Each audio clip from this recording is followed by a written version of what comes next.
हम उनकी अंतिम क्रिया करेंगे। वाह वाह जनाब वाह, क्या खूब कहा आपने।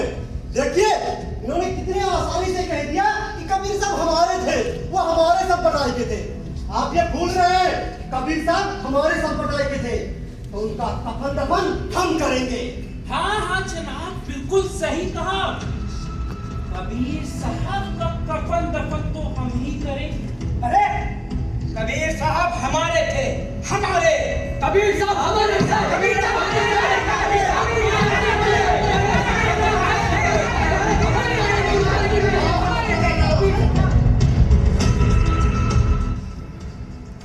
कबीर साहब से इन लोगों का कोई लेना देना नहीं है। ये कबीर की वाणी के लिए नहीं, कबीर की दी गई शिक्षाओं के लिए नहीं, बल्कि कबीर के नाम के लिए लड़ रहे हैं, कबीर के झंडे के लिए लड़ रहे हैं, साहब के नाम को अपने अपने फायदे के लिए इस्तेमाल करने के लिए लड़ रहे हैं।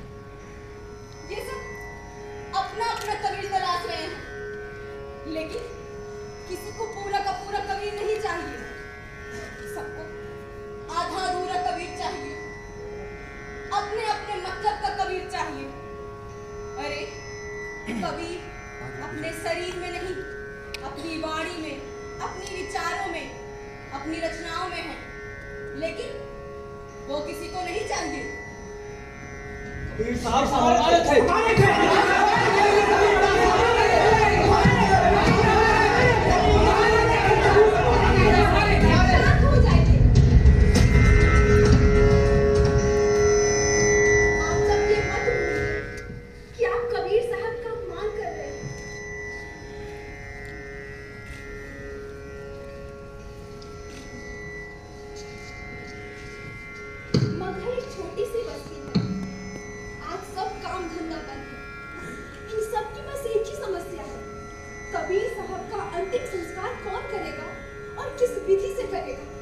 इनका अंतिम संस्कार हम करेंगे।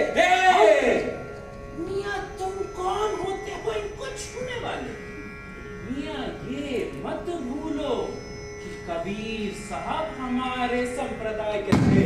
हाँ मियां, बिल्कुल सही कहा आपने, कबीर साहब हमारे ही संप्रदाय के थे। अच्छा मियां, आज वो तुम्हारे संप्रदाय के हो गए।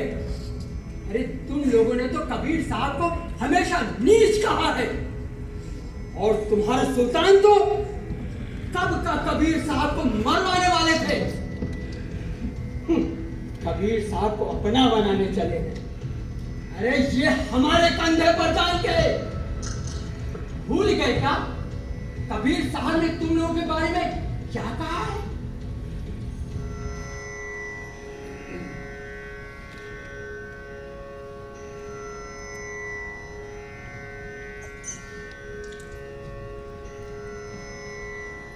काकर पाथर जोरी के मस्जिद लई बनाए, ता चढ़ी मुल्ला बांग दे, क्या बहरा हुआ खुदा।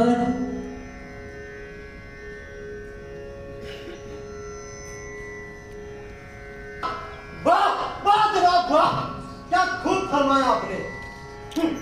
अरे तुम लोग भूल गए कि कबीर साहब ने तुम लोगों के लिए क्या कहा था।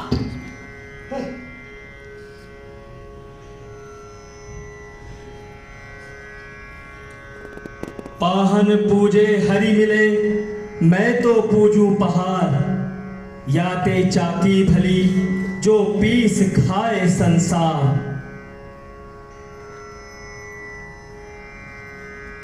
कान खोलकर सुन लो, कबीर साहब हमारे थे और हम ही इनका अंतिम संस्कार करेंगे। हम करेंगे उनका अंतिम संस्कार। अरे हम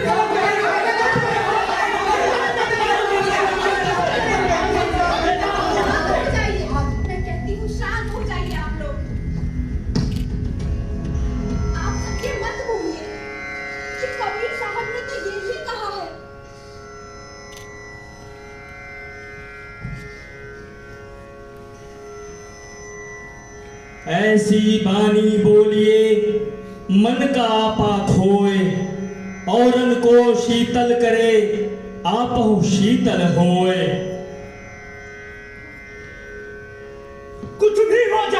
इनका अंतिम संस्कार तो हम ही करेंगे।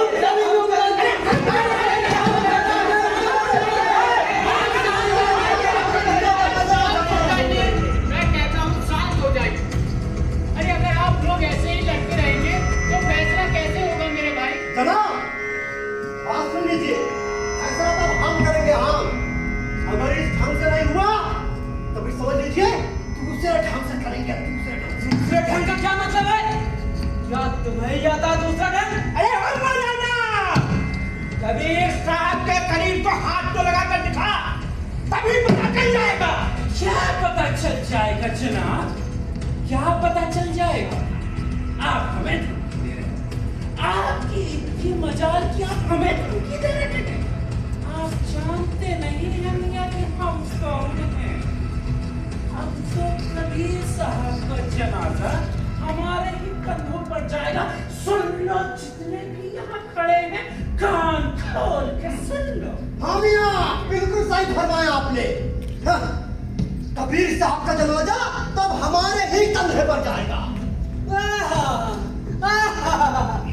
कबीर साहब का जनाजा अब हमारे कंधे पे जाएगा। बात तो ऐसे कह रहे हैं जैसे कबीर साहब इनके नाम पे पट्टा करके गए हम। नहीं, पट्टा तो सिर्फ तुम्हारे नाम का करके गए हैं, तुम्हारे नाम का। अरे तुम तो बस चिल्लाने वाले हो कि कबीर साहब हमारे जनाजे पे जाएंगे, हमारे कंधे पे जाएंगे। हैं? अरे कबीर का मतलब जानते भी हो? ए मौलाना, मतलब की बात मत करना।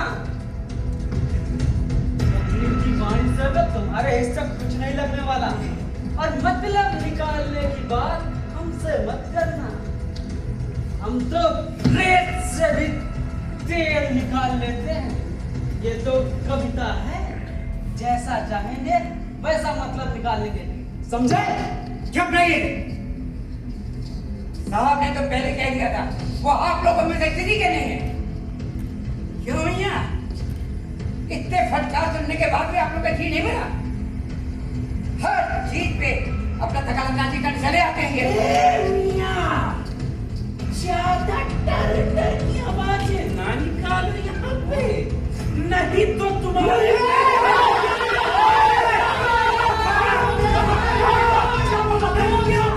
खामोश हो जाइए आप लोग, खामोश हो जाइए आप लोग। अरे कबीर साहब के बेटे कमाल साहब को ही बुला लेते हैं ना। लो अरे अरे आप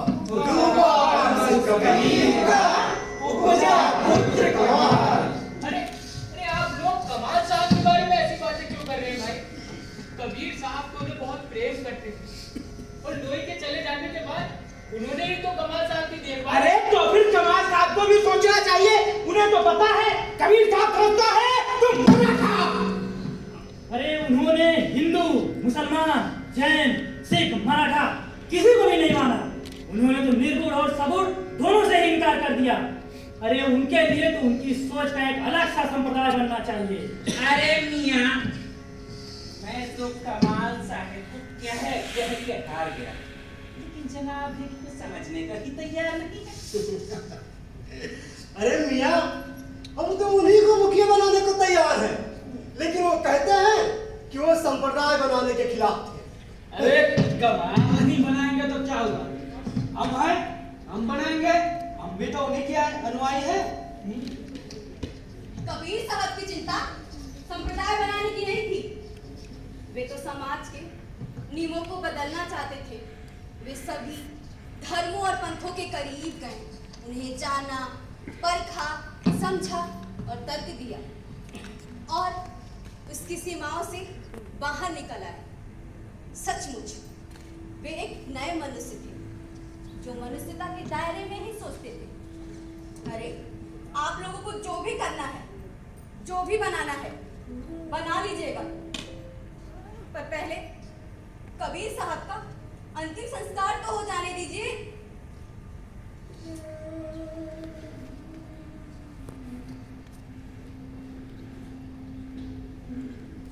लो आ गए कमाल जी। लो मियाँ, कमाल साहब आ गए।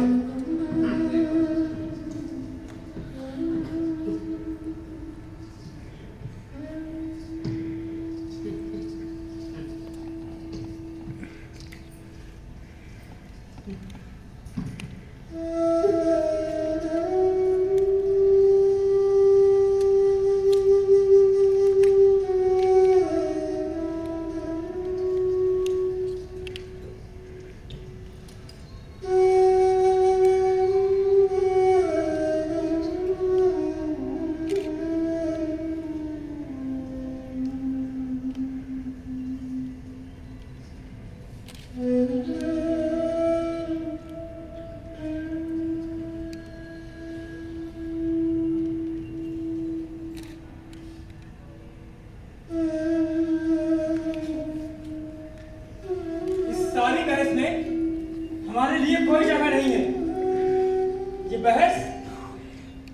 ये बहस तो पंडितों, मौलवियों और मठाधीशों की बहस है, जो इनकी काया को ही नहीं, आगे जाकर इनके कहे को भी नोच नोच कर खाएंगे, तरह तरह की व्याख्याएं करेंगे और इसको एक अबूझ पहेली बना देंगे। और आप देखेंगे कि हमसे हमारे ही कबीर को छीन लेंगे। ये हमसे ही कहेंगे, अरे तुम कबीर को क्या जानो, वो तो बहुत गहरे, बहुत कठिन, एक बहुत बड़े ऋषि थे, कवि थे। एक दिन इनके क्रांतिकारी वाले रूप को कहीं छुपा दिया जाएगा। एक दिन इन कट्टरपंथियों को फटकार कर लताड़ने वाला रूप कहीं छुपा दिया जाएगा। एक दिन इतने बड़े समाज सुधारक का रूप कहीं छुपा दिया जाएगा। और ये जो आपस में लड़ रहे हैं ना, ये अपना अपना कबीर बना लेंगे बस।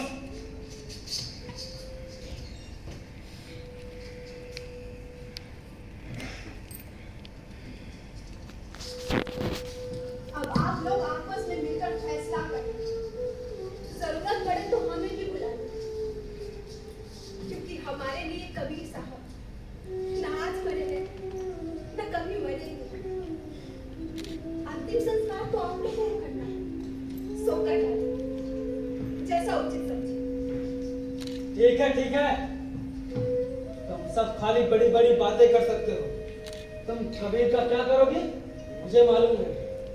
लगता है मियाँ, अब ये फैसला बातचीत से नहीं होने वाला।